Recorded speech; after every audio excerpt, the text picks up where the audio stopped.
After completed the feet and the legs rig, we want to move on to start working on the spine. And to work on the spine, we're going to do a couple of things. We're going to start by connecting the hips to the root control by pressing P on your keyboard for parenting. So that becomes the root becomes the parent of the hip. And I'm going to do the same from the clavicle joint to that sternum joint, pressing the child first, the parent second, and pressing P on your keyboard for parent. So we're parenting those, and now we are going to make sure that our we still have a history on our shape editor for our facial expressions. I just have one facial expression here, which I'll just blink, but that should be enough for this demonstration. And I'm going to delete by type non-deformer history, just in case any other history is assigned to it. I'm going to now go and bind temporarily my skeleton, or better the body to that skeleton. And I'm going to simply go and select the root joint, select the body, and do a temporary binding on the rig menu set. I'm going to go to skin, bind skin. I can open it up just to look at it. It really doesn't matter because this is a temporary bind. What that does is that, of course, generates a coloring on the skeleton, and if you go and test it, you'll discover that now the skeleton is driving the character. Again, this temporary, we're not going to do weight painting because the intention with this is just simply that we want to rig the spine, but in order to rig the spine and be able to see the functionality, we want to have the geometry bound to it to see it. So we're going to start by disconnecting again the shoulder. So Shift P, the clavicle better, Shift P, we're disconnecting from the main spine again. We have not connected the neck. As you can see, the joint still connected. So the binding of that geometry, of the skeleton to with that geometry, is just simply a non-connection to the head. And we are going to go and isolate this, and we're going to look at the orientation of the spine just one more time, just to make sure it's all correct. So what I can do is when I can select all the joints, and I'm going to call on the skeleton orient joint and just toggle the axis so that I can see that the value is correct. So I have X going along, Y being pointing to the back, and the last one is not quite right. So let me correct that one. Actually, I'm going to do that one manually by clicking on by component mode on the little question mark. So I'm going to make sure that Y axis pointing upwards. So I'm going to just hold my change to my rotation tool, hold my J key, and rotate it manually upwards. This just verify that it is correct. If I frame it, I actually don't need this because I didn't need it. In case I needed it, I would have used it. And let me just double check. I'm going to just get out of the component mode, verify that it's aligned to it, and it is. That is going along the vertical too. That's good. Let me just hit out of isolation, just making sure that my geometry is still following correctly.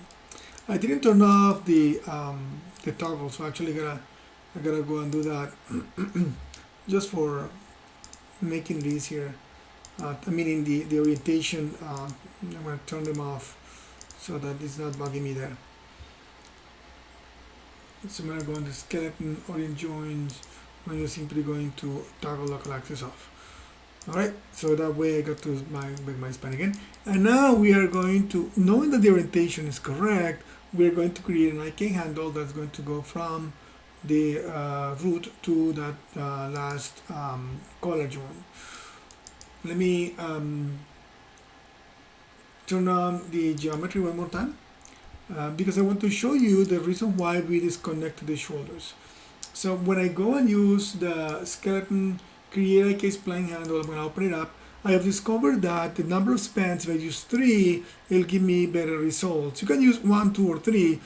What this is how many times, how many divisions is going to have the curve. So the more you have a little bit more kind of like continuity of the line, and it will follow the joint chain a little bit better. Still, it's not quite perfect.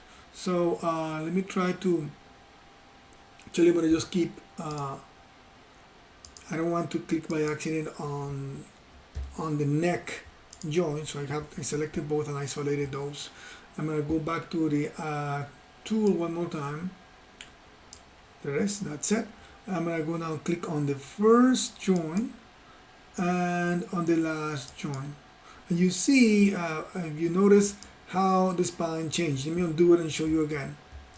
You see that by using the tool again, and I click on the original one and then on the last one, you see how his spine changes a little bit and pushes the whole body up. And that's because, of course, the curve modifies a little bit the spine, and that's not a good idea. That's why I unplugged the shoulders or the clavicle joint better, because if I had them connected, the arm would be moved to follow the spine, and that would modify the whole rig, and I didn't want that to happen.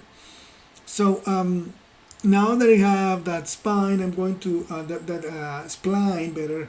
I'm going to go and correct it, because the naming the convention is not quite right. So there is an IK handle now, there is a curve, and additionally under the joint there is an effector that was created there. So let me go and rename those.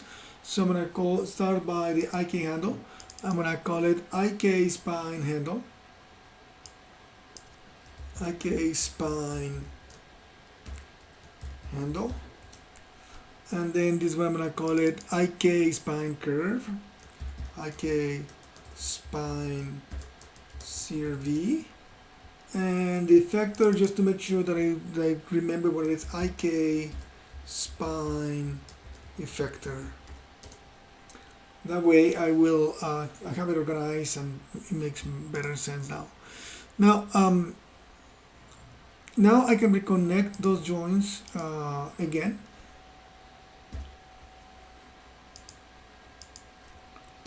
Just pressing P, let me do one more time, Shift P, there we go. So that I can continue working with it. And now first I have that curve down there, and that curve will allow me to modify. If I select by point and will click on it and move it, you'll see that that curve is now driving my character. But it's too difficult for me to manipulate that curve. So what I'm going to do is I'm going to create a couple of joints that will drive the curve. And to create those joints, I'm going to grab the skeleton. I'm going to duplicate it. That way you have a whole duplicate of the whole skeleton, by the way. But I'm not going to use all that. I'm just going to use just the first and the last joint of the spine. So I'm going to unparent this by hitting Shift P. The same as you use the unparent here. And so that gives me the root. The hips I don't need, so I'm going to delete those. So I have the root one, and now I'm going to open up this chain here, and I have a lot of things down there. I just need the collar joint. I'm going to Shift P one more time to unparent that one, and the rest of it I'm going to get rid of. So I'm going to delete spine there. So I have the root, which is that first joint there. I got the belly, which I don't need, so I'll delete that one. And I have the collar, which is the very last joint. There may be, let's see, well, nothing's there, no more is left there. So I have those two. I'm going to rename them. And I'm going to call the very first one going to be the IK underscore spine underscore control joint start. And that's important. The first joint is going to be the start of the spine, the joint at the bottom. I'm going to just rename this other one. Let me just make sure they have a consistent naming there. And then I'm going to just grab the same name. I'm going to copy it. I'm going to rename the last one, but instead of calling it start, I'm going to call it end. So IK start join, you see right there, or IK control join end, which is the very last one that matches perfectly with that last join. Okay, so those joins are going to be the ones that manipulate that curve, that spline that we have there. So I'm going to select the two joints, and then I'm going to select that curve, and I'm going to bind, just like the same way you bind geometry to join. I'm going to open up this option. I'm going to say that the bind to selected joints, that way those are selected there. And remember that you selected the joints first, the curve second. I'm going to do closing distance, and I'm going to change the influence here to just 2 because I have just 2 joints that are going to be applied by it. I'm going to just bind the skin. So now if I use the start join, I could move my character, or if I use the end join, I could move my character there. So we're going to just leave it at that for this part. Let me just save my file.